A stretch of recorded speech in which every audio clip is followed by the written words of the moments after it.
Innings ব্যবধানে রেকর্ডময় জয় তুলে নিল বাংলাদেশ।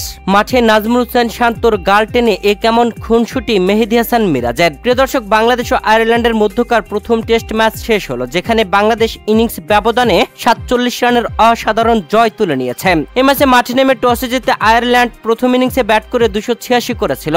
এর জবাবে ব্যাট করতে নেমে বাংলাদেশ প্রথম ইনিংসে 587 রান করে ডিক্লিয়ার ঘোষণা করে, যেখানে বাংলাদেশের হয়ে অসাধারণ ইনিংস খেলেন মাহমুদুল হাসান জয় করেন 171 রান, নাজমুল হোসেন শান্ত করেন 100 রান। এছাড়া বাংলাদেশের আরো বেশ কয়েক ব্যাটার হাফ সেঞ্চুরি তুলে নিয়েছেন, যেখানে বাংলাদেশ ইনিংস ঘোষণার পরে আয়ারল্যান্ড দ্বিতীয় ইনিংসে ব্যাটিং এসে 254 রানে অল আউট হয়ে গেল। 3 দিন শেষে চতুর্থ দিনে এসে দ্বিতীয় সেশনেই খেলা শেষ হয়ে গেল। বাংলাদেশ অসাধারণ এক জয় তুলে নিল ইনিংস ব্যবধানে। 47 রানের জয়ে উল্লাসে মাতল বাংলাদেশ, তবে হতাশ আইরিশরা। বাংলাদেশের তুলনায় খুবই বাজে ব্যাটিং করেছে তারা। ডাগআউটে বসে রীতিমতো হতবাক ছিলেন আয়ারল্যান্ডের অধিনায়ক অ্যান্ড্রু বালবার্নি। প্রিয় দর্শক, দ্বিতীয় ইনিংসে বাংলাদেশের হয়ে অসাধারণ বোলিং করেছেন হাসান মুরাদ, তুলে নিয়েছেন 4টি উইকেট। নাহিদ রানা তুলে নিয়েছেন 2টি, আর তাইজুল ইসলাম তুলে নিয়েছেন 3টি উইকেট, যেখানে শেষ উইকেটটি আম্পায়ারের সাথে চ্যালেঞ্জ করে নিয়েছে বাংলাদেশ। প্রিয় দর্শক, চতুর্থ দিনে আজ মাঠে নেমে প্রথম সেশনে একটি বল স্লিপে যায়, আর সেখানে ফিল্ডিং এ থাকা নাজমুল হোসেন শান্তর মুখে লাগে।